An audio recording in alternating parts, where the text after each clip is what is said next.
હવે આપણે વાત એ કરવાની છે કે જે પૂર્વજો માટે આજે તમે જે અસ્થિ પૂજા અહીંયા કરી, બરાબર, અમારા બધાના પૂર્વજોને સદગતિ પ્રાપ્ત થાય, વૈકુંઠની પ્રાપ્તિ થાય, મોક્ષની પ્રાપ્તિ થાય, અને આ જે જન્મ મરણનું જે ચક્કર છે 84 લાખ યોનીનું એ બંધ થાય એવી ભગવાન ભોળાનાથને હું પ્રાર્થના કરું છું.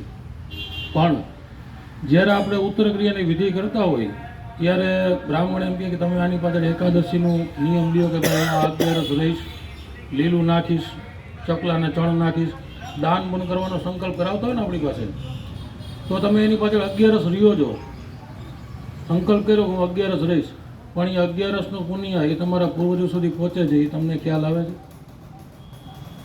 તો એ પહોંચાડવું હોય તો એની આખી વિધિ છે.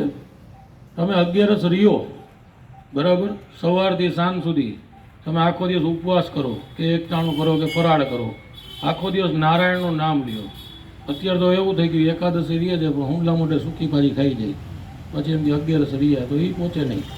11 કેવી રીતે રહેવી જોઈએ? આખો દિવસ ભગવાન નારાયણનું સ્મરણ કરવું જોઈએ, પૂર્વજોને યાદ કરવા જોઈએ, ભગવાનને વારંવાર પ્રાર્થના કરવી જોઈએ અને ઉપવાસ કરવો જોઈએ. સંધ્યાનો સમય થાય ત્યારે પાણી હારે તેલનો એક આડી વાટનો દીવો કરવાનો, હાથમાં પાણી લેવાનું અને ભગવાન નારાયણને પ્રાર્થના કરવાની કે આજે જે મારા પૂર્વજ પાસે જે મેં 11નું વ્રત કર્યું છે તો આ 11નું પુણ્ય છે એ મારા એ પૂર્વજને પ્રાપ્ત થાય. કોઈ એક હોય તો એક પૂર્વજને જેની પાછળ રહ્યા હોય, સમસ્ત પિતૃઓ માટે રહ્યા હોય તો સમસ્ત પિતૃઓને અર્પણ કરી દેવાનું. પછી અમાસનું વ્રત આવે છે એ પણ આવી રીતે રહી શકાય. આપણા કુળમાં 3 આપણા દેવતા હોય છે, એ પણ આપણા કુળદેવી માતાજી, એક આપણા સુરાપુરા અને એક આપણા પિતૃઓ. જો આમાંથી એક પણ નારાજ હોય ને એટલે આપણા ઘરમાં બધું ઊંધું હાલે. કુળદેવી નારાજ હોય તો કોઈ દેવી દેવતા સહાય કરે નહીં, અને કુળદેવી જ્યાં કામ ન કરે ને એ ઘર ઉપર તંત્ર મંત્ર, નજર, બાધા, ગ્રહ દોષ બધું લાગે, બરાબર.